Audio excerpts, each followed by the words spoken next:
Hey guys, thanks for joining me. And if you like what you see, please subscribe.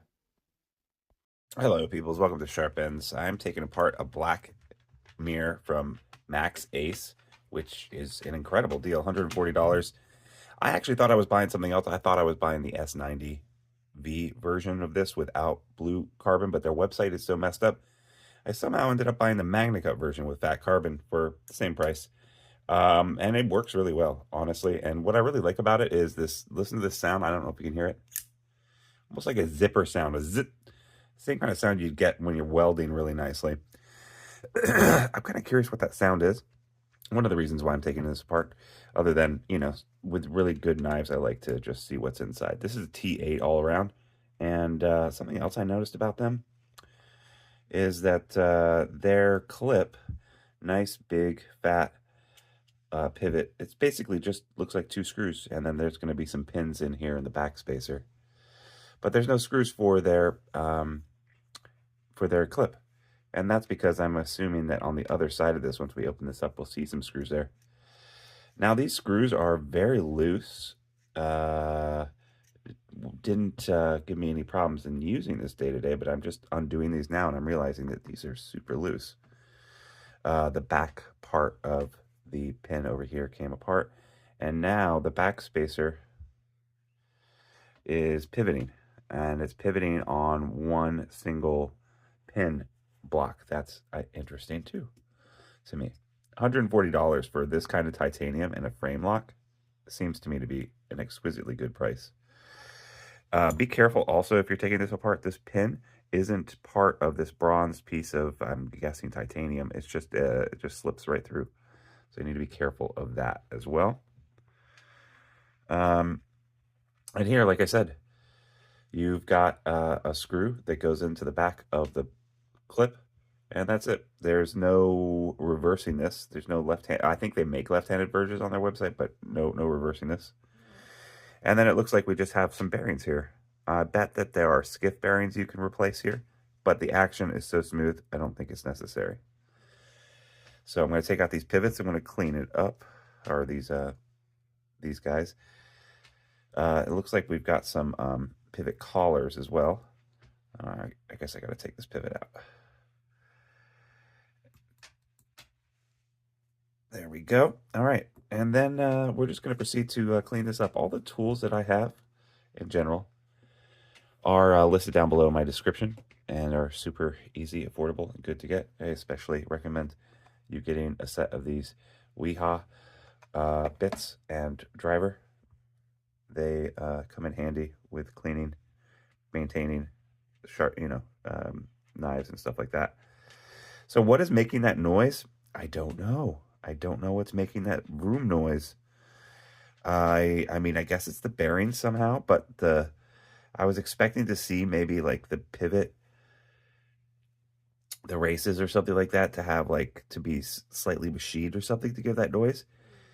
I've never encountered that type of noise before, but these are just plain old inserts, metal inserts inside here to give the bearings somewhere to run. They're free spinning as well. In fact, I could just pop one out if I wanted to. Don't think I need to, though. These are so clean and everything. I'm going to clean up the detent and the detent ball, too, which is removable. That's very nice. So you can get a new detent or lock face. I want to prevent lock stick. So what I'm going to be truly careful about is, oh, I just lost the stop pin. The stop pin was up here too. Basically, this whole thing is held together with just two screws. So you just have to be careful with these little parts when you're taking a knife apart. I have a mat here, and the way I do it, and if you see my disassembly videos, I'm sorry if I'm boring you because you've had me say this a million times, is I kind of line everything up from pivot all the way back, and I kind of just remember where they go. Does the bearing have to go back on the same side from the whence it came and facing the same way? Some people are going to be really anal about that and say yes. I am going to say, in general, no. Sometimes if it looks like the things are specifically very directional, then yes, maybe. I'm going to use knife pivot lube. which is fine. Hops number 9, gun lubricant, also very good. The needle applicator really helps. But knife pivot lube is what I'm going to use in this case. And I'm just going to put like 3 drops on this. And then those 3 drops are going to work in there once I open it. I do not want to put too much oil in there for a couple of different reasons. And I'm going to put just a drop or 2 on the pivot.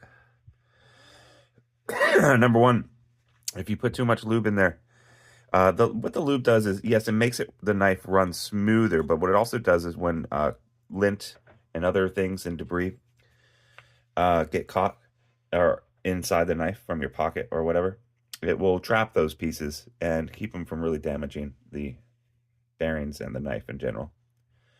It'll get gunky over time, right? We've all had that happen, I'm sure. And you also don't want a lot on there because it might get on your lock face, especially on a button lock or a frame lock or any kind of lock. The face that meets the blade and locks it in place can get lock stick if it gets grease on there, which seems counterintuitive, but let me guarantee you it definitely happens. And lock stick is annoying, so we don't want to do that. So now we're going to put this together here, and this lock face might be a problem here, so I'm just pulling it out as I'm pushing down on here. And then I'm going to, so these were really loose before, and I've moved away from using Loctite, but because they were so loose in this case, I'm going to go ahead and put some Loctite in there. If you're going to use Loctite, don't use a lot, number 1. Number 2, oh, I'm missing my special little tool I like to use for my Loctite. Oh, all right. I'm also almost out of this stuff. I'm just going to use I have a little, anyway, pry bar tool applicator. I'm just going to put a little bit on here, and I'm actually going to put it inside the threads rather than on the screw. Why do I do it that way? I don't know. That's just the way I do it. I think I learned it originally from reading a site, and the Halperns from do it that way. They suggest doing it that way. I think Nick Shabazz, who was another big influence on me when I got started several years ago, does it the other way. He puts it on the screws. But once you put the Loctite on there and you tighten this up and you get it tuned and you get the knife centered and all that good stuff, you want to leave it for 24 hours to dry. So you don't want to carry it around that day. Otherwise, the Loctite really just won't get a chance to do its job and tighten down. But while it's still wet, you can play around with it, make sure it's centered and all that kind of good stuff. I am just tightening these up to just tight, not beyond tight, and not with any real torque on them. So how was this knife put together? Very well overall. I'm really impressed with the simplicity of it. At the same time, the machining is exquisite and excellent. There's no raised surface from the inlay to the frame. You've got nice little touches everywhere. And for $140, I'm just really surprised. It's basically centered itself just by what I just did.